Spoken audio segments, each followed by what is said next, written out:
2, I have y equals negative secant x plus pi over 3 plus 3. My amplitude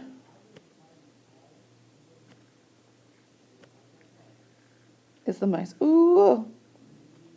Let's undo. Oops. Let me erase that. That was a little too thick.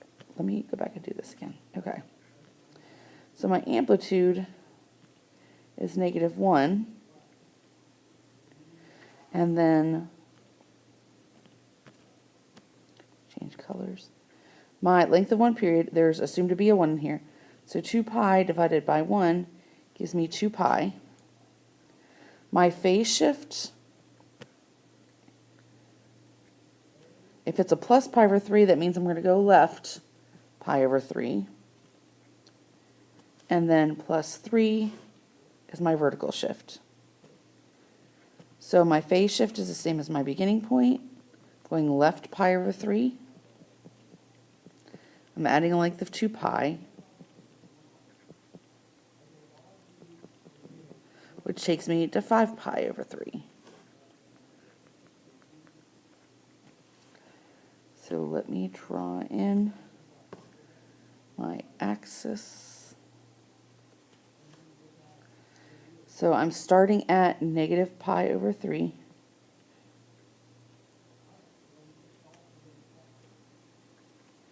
I'm going to 5 pi over 3. So if I do negative 1 plus 5, that gives me 4. 4 divided by 2 is 2. So this is 2 pi over 3. And then here, when I do 2 plus 5, I get 7. I can't divide 7 in half, so which means I have to double the bottom. So you end up with 7 pi over 6. So let me do that mathematically in case you don't see that. So if I add these together and divide by 2, that gives me 7 pi over 3 divided by 2 is times a half. Now normally, if this is an even number, you can just divide 2 into it and you don't have to touch the bottom. But since 2 doesn't go into 7, you just automatically, if you add the numerators and they're an odd number, then just double the bottom. So 2 plus 5 is 7. I can't divide 7 in half, so I have to double the bottom. So just like here, a negative 1 plus 2 is 1. I can't divide the 1 in half, so I'm going to double the bottom. So that's going to give me pi over 6. And then I'm just going to put in my y-axis. If this is negative pi over 3 and pi over 6, that means my y-axis is going to be about right here. Let me do my highlighter. Okay, so for my highlighter, I'm starting at negative pi over 3, up 3. Hold on, I gotta change pen widths. Okay, and then normally for secant, that goes with cosine, which is 1, 0, negative 1, 0, and 1. However, I have a negative here, so I have to multiply this whole thing by a negative 1. So my pattern is going to be negative 1, 0, 1, 0, negative 1. So negative 1, 0, 1, 0, negative 1. So you see how this y-axis is not always going to fall on one of these values right here. It depends on your problem.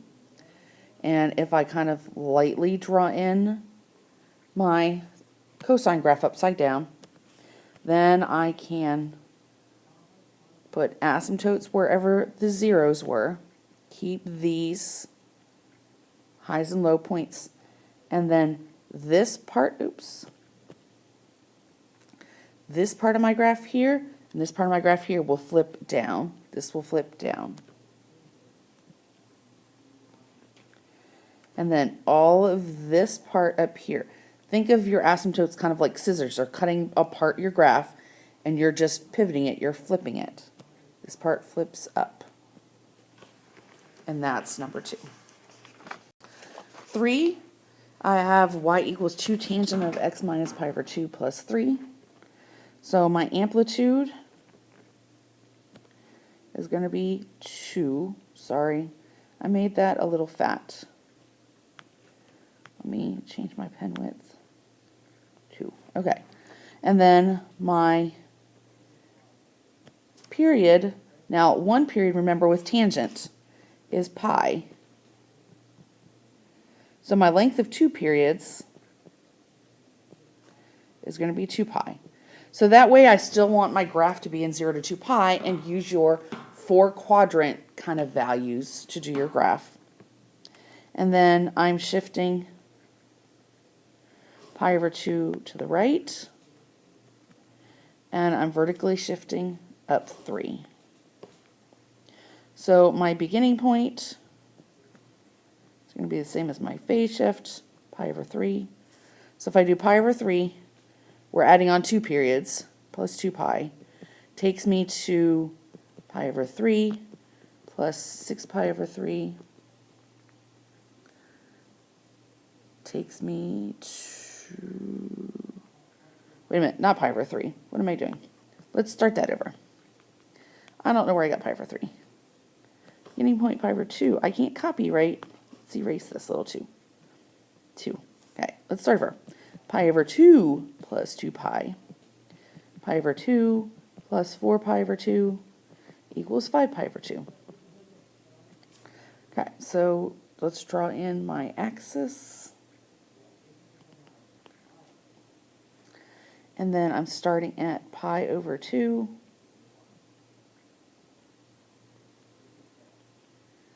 To 5 pi over 2. So 1 and 5 is 6. 6 divided by 2 is 3. And again, 4 is in the middle, so that's 2 pi and pi.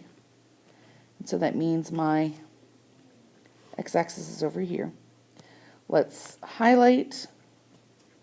I'm starting at pi over 2, up 3. Oops, I might or might not have enough room on this, but we'll try. Let's do red. Okay. Then, oops, my endpoint, 5 pi over 2. My normal graph, oops, sorry, we're doing tangent. So for tangent, your pattern is 0, undefined, 0, undefined, 0. And then in between everyone, we're going 1, -1, 1, -1. So we have 0. Oops, actually, let me make this fatter line. So 0, undefined, 0. Oh, I didn't go over far enough. Oop. Let me redraw part of the line. Okay, so 0, undefined, 0, undefined, 0. You got to be careful about where you put them. And then in the middle, normally I have to go 1, -1, 1, -1. However, since I have an amplitude of 2, I have to go 2, -1, 2, or sorry, 2, -2, 2, -2 in the middle. So I'm going to go up 2 in the middle, down 2 in the middle, up 2 in the middle, down 2. So here are my 2 periods of my graph. This is one period right here from pi over 2 to 3 pi over 2, and here's the second period. It's the exact same graph twice, but we're doing it this way so that you're still graphing over a 4-period pattern because we're doing everything based on your unit circle. Okay, last one, y equals negative cotangent pi over 2 plus 3 minus 5. So my, oops, pen too fat. My amplitude, -1. You don't have to put the negative there, but it will help you do your other things later. Pi over 2. So my length of one period is normally pi divided by pi over 2, which is pi times 2 over pi, which is 2. Or my length of 2 periods, my 2 periods is pi. So if I do 2 pi divided by pi over 2,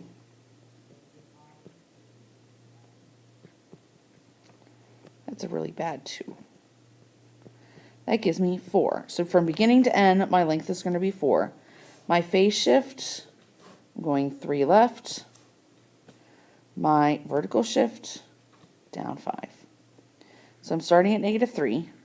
-3 plus 4 is going to take me to +1. So let's do here. So I'm going from -3 to 1. Halfway between -3 and 1 is -1, 0, -2. So let me highlight. -3 We're going to go down 5. 1, 2, 3, 4, 5 here. I'm going to change to red. So normally my pattern for cotangent is undefined, 0, undefined, 0, undefined.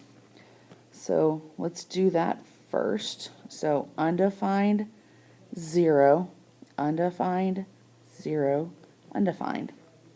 Then within each one, in here, you're supposed to do 1, 1, negative 1, 1, negative 1 in between to account for all my 45-degree reference angles. However, you have a negative in the front, you've got an amplitude of negative 1, so you have to multiply all of these by negative 1. So you end up doing negative 1, 1, negative 1, 1 in between. So I'm going to go down 1. Oops, I didn't mean to hit the dot there. Up 1, down 1, up 1. So my graph is going to end up going like this. And there you have it. It's the end of 4.5.